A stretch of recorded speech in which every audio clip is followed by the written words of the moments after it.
যে ফেসিবাদ একদিনে তৈরি হয় না।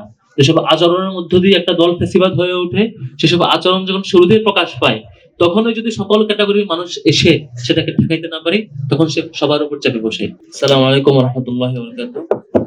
আজকে যারা সম্মানিত সাংবাদিক বন্ধুগণ এবং সম্মানিত অতিথিবৃন্দ, সবাইকে মোবারকবাদ জানাচ্ছি। ইসলামী ছাত্র শিবির ঢাকা বিশ্ববিদ্যালয় শাখার আজকের আয়োজনে যারা উপস্থিত হয়েছেন, সংগ্রামী বন্ধুগণ, আজকের যে দিন, এদিন আমরা যে দিন কালকে স্মরণ করছি, সেই সময়টা আপনারা জুলাই যে সময় দেখেছেন, জুলাই যে চিত্রপট দেখেছেন, ঠিক হুবহু কপি ছিল সেই সময়টাতে। 2000 আল্লামা সাঈদীর রায় 28 ফেব্রুয়ারি যে রায়, সেই রায়কে কেন্দ্র করে প্রথমত সরাসরি পুলিশ গুলি করে যাকেই পায় তাকে হত্যা করে দেশব্যাপী।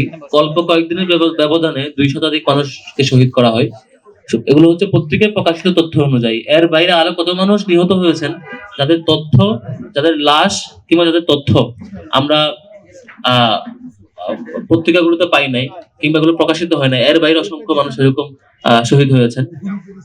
সেই সময়টাতে আন্দোলনকে কন্ট্রোল করার জন্য তারা সারা দেশে ওইসব স্পটে ইন্টারনেট বন্ধ করে দেয়, যেটা আপনারা জুলাই দেখেছেন। ইন্টারনেট বন্ধ করে দিয়ে সকল কমিউনিকেশন অফ রেখে মানুষকে তারা হত্যা করে, এবং সে তথ্যগুলো যাতে সংবাদ মাধ্যমে না আসে তার জন্য যা যা ব্যবস্থা করতে হয় তার সবকটা ব্যবস্থা তারা করেছিল।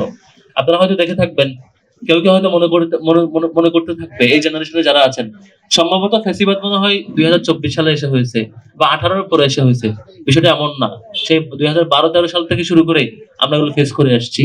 তখন থেকেই এই আওয়ামী লীগের ভয়াবহ ফ্যাসিবাদী আচরণ যত ভাবে করা যায়, প্রত্যেকটা জিনিসের ভিকটিম ছিলাম ইসলামী ছাত্র শিবির সহ অন্যান্য ইসলামপন্থী যে সংগঠনগুলো ছিল, অ্যান্টি ফ্যাসিস্ট যারা রোল প্লে করছিলেন, তারা তখন থেকে ভিকটিম ছিলেন। আমরা এখনো সে সময়ে শত শত ভাইরা আছেন যারা হাত পা হারিয়েছেন, আহত হয়েছেন, চোখ হারিয়েছেন, সেই সময়টা কেন্দ্র করে তারা আহত হয়েছেন। স্টিল তারা এখনো জীবন্ত সাক্ষী সেই সময়গুলোর। আজকে সময়টাতে এসে ফেসিবাদের ভয়াবহ দিন স্মরণ করতে চাই। সারা বাংলাদেশের সকল শিক্ষার্থীকে জানান দিতে চাই যে ফেসিবাদ একদিনে তৈরি হয় না। যেসব আচরণের মধ্য দিয়ে একটা দল ফেসিবাদ হয়ে ওঠে, সেসব আচরণ যখন শুরুতেই প্রকাশ পায়, তখনই যদি সকল ক্যাটাগরির মানুষ এসে সেটাকে ঠেকাইতে না পারি, তখন সে সবার উপর চেপে বসে। আমরা সে সময়টা দেখেছি 2011, এরপর 12 পেরিয়ে 13 পর্যন্ত আওয়ামী লীগ, ইসলামী ছাত্র শিবির কিংবা অন্যান্য ইসলামী সংগঠনগুলোর উপরে যেভাবে ফেসিবাদী আচরণ তখন দেখিয়েছিল, তখন হয়তো কেউ কেউ মনে করেছিল এটা তো আমাদের উপর আক্রমণ না। তখন কেউ কেউ মনে করেছিল এটা হয়তো ইসলামী ছাত্র শিবিরের উপর আক্রমণ, কিংবা জামাত নেতার উপর আক্রমণ, কিংবা বিশেষ গোষ্ঠীর উপর আক্রমণ।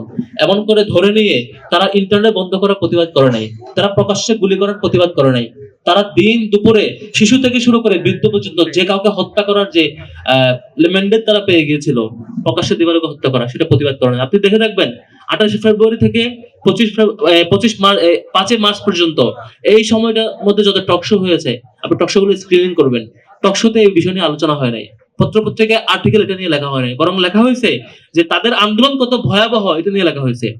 পুলিশ কি করে গুলি করে 2 শতাধিক মানুষকে হত্যা করেছে, কত বিভৎস চিত্র, এটা পত্রিকায় লেখা হয় নাই। পত্রিকার সম্পাদকীয় কিংবা পত্রিকার কলাম অথবা এই যে টকশো গুলোতে আপনি স্ক্রিনিং করবেন সেই সময়টাতে, তখন দেখবেন তখন লেখা হয়েছে যে জামাত শিবির আন্দোলন কত ভয়াবহ, তখন লেখা হয়েছে কিভাবে একটা মানুষ গুলির মুখে দাঁড়াচ্ছে, দাঁড়ানোটা কত ভয়াবহ এটা লেখা হয়েছে, পুলিশ কত ভয়াবহ গুলি করছে সেটা লেখা হয় নাই। অর্থাৎ তখন পত্রপত্রিকা, তখন সুশীল সমাজ, আমরা তার বুদ্ধির চাষ করে যেসব বুদ্ধিজীবী, সব বুদ্ধিজীবী মহল কিংবা এই বিশ্ববিদ্যালয়ের শিক্ষক মহল থেকে শুরু করে প্রত্যেকটা মহলে তখন আলোচনা হয়েছে যে এই আন্দোলনটা কত ভয়াবহ, অন্যায়ের বিরুদ্ধে আন্দোলন করা কিংবা জীবন দিতে পারাটা কত ভয়াবহ সেটা চিত্রায়িত করা হয়েছে।